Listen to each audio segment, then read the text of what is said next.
Finally Balen शाहले रासपको घन्टी बजाए। आम्मामामा, यसरी बजाए कि यो जोसमा बजाए कि यो म आज फुटाइदिन्छु भनेर बजाए। तर बजाउन चाहिँ राम्रैसँग बजाए। बालेन रासपको पार्टी कार्यालय पुग्दै गर्दा भिड ठुलो थियो। त्यो भिड कुनै एआईले बनाएको भिड होइन। त्यो भिड पुराना दलहरूको निराशा र नयाँ दलहरूको आशाले बनाएको भिड हो। फेरि महेश बस्नेतले भन्दैलान्, यदि तिमीहरूको त्यो भिड आशाले बनाएको हो भने हाम्रो भिड रमेशले बनाएको हो। एमाले हो जे नि बोलिदिन्छन्। ठिक कुरा भन्नुभयो। भिड देखेर रवि दाइलाई नि लाग्यो होला कि बालेन रासपमा आएको हो कि रासपा बालेनमा गएको हो। के मेरो बेइज्जत भयो, अब मैले कसरी मुख देखाउने। एनिवे बालेन आए, घन्टी बजाए, जनकपुर पुगे।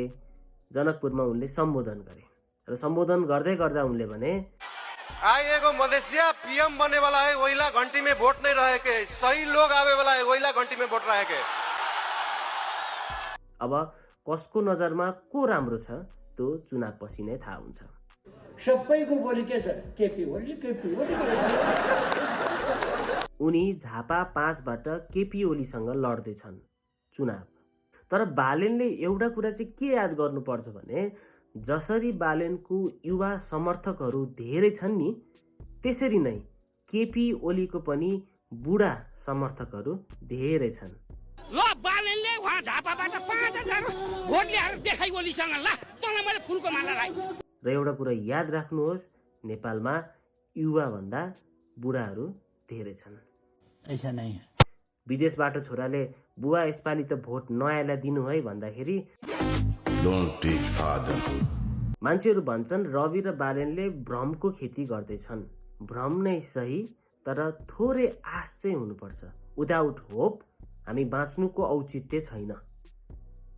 र अहिलेको अवस्थामा हाम्रा लागि आश भनेका यी नयाँ अनुहार नै हुन्, किनकि हामीले पुरानाले कसरी काम गरे हामीले हेरिसक्यौँ। ऐसा नहीं है। केपी ओली डुब्न लागेका सूर्य हुन्। सूर्य नभनौँ, केपी ओली डुब्न लागेका घाम हुन् भने बालेन शाह उदाउँदै गरेका घाम हुन्। तर याद रहोस्, डुब्न लागेको र उदाउँदै गरेको घाम, यी दुवै घामको रङ चाहिँ रातै हुन्छ।